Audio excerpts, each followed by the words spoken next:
basically there are many thoughts, and I prepared a brief slide, and my whole interest to present is to have more discussion on how things are getting to new normal and how India is adapting to the post-COVID scenario.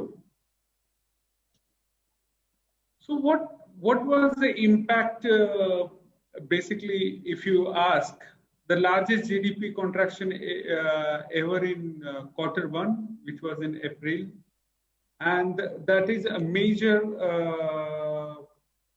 concern for us in India. Sharp rise in unemployment, stress on supply chain, decrease in government income, collapse of the tourism industry, collapse of the hospitality industry, reduced consumer activity, plunge in fuel consumption, rise in LPG sales. So,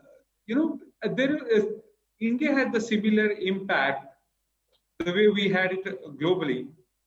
And it was really difficult because nobody has anything planned, or nobody has assumed the world will be like this.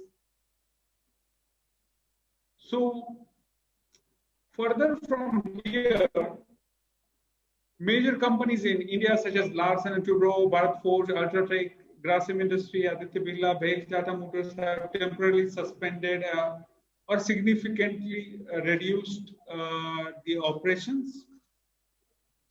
Young startups has been impacted as funding has fallen. Fast-moving consumer good companies in the countries have significantly reduced the operations and are focusing on essentials. You see, all these big companies are having such a social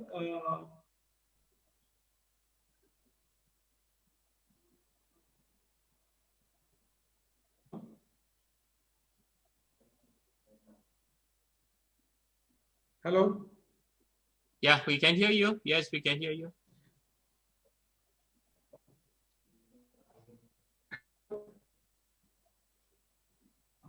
Yeah, please go ahead. We can hear you. Yes.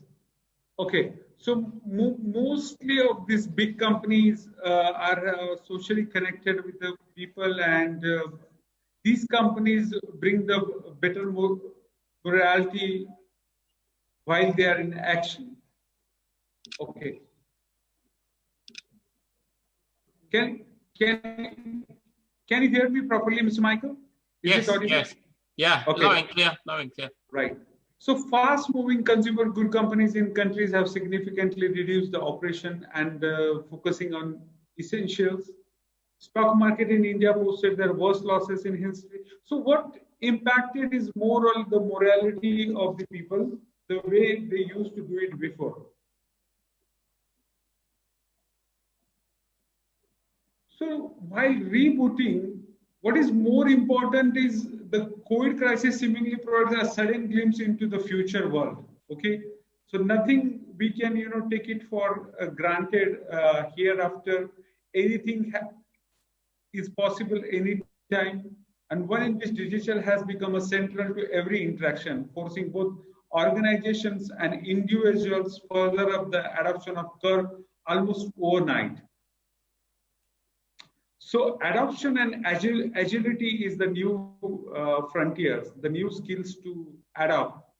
The luxury of time now seems to have disappeared completely.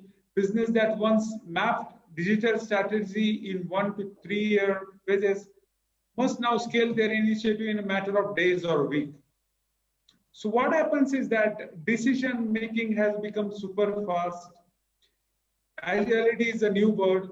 In a recent survey, about 70% of executives globally, they said pandemic is likely to accelerate the pace of the digital transformation. So the way we see people, the way we see the market, the way we supply chain was going, the way cash flows were being managed, entire thing has been changed drastically. People are the asset of the organization. And then people operating from home becomes a new normal, but it posed the new challenges. Bandwidth availability is the biggest challenge we had in India. Then None of the time Indian households were such a smart housing complexes were never ready to have a smart office setup at home. People adopted and they changed and they moved quickly and adopted well to the new requirement. And government also has given some kind of a incentivize by making electricity available all the time, and it made really possible for the people to operate from the home. To the market, people has to make a really smart choices going ahead, because liquidity, cash crunches, and availability of cash was the entire game and entire scenario and change. Like ensuring the safety and well-being of the employees workplace is essential. Addressing their concerns is in an open and transparent manner. Engaging them and reassuring the business continuity is the major challenge for the market. Global trends were already starting to turn old rules of industrial age management on their heads, introducing new, more human-centric principles that truly put talent and people at the heart of organizational success.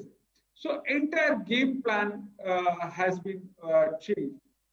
With respect to a supply chain, a long-term partnership, internal partners, the entire supply chain has to be reshaped to manage the crisis.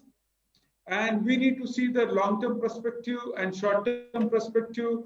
What is beyond influence, uncontrolled, we need to bring within the sphere of influence and within a control. So that becomes a major challenge as a supply chain. Similarly, cash flows are becoming essential because the funding game had changed. So adoption of digital currency, digital this thing has become a center point while working or while going ahead from post COVID crisis.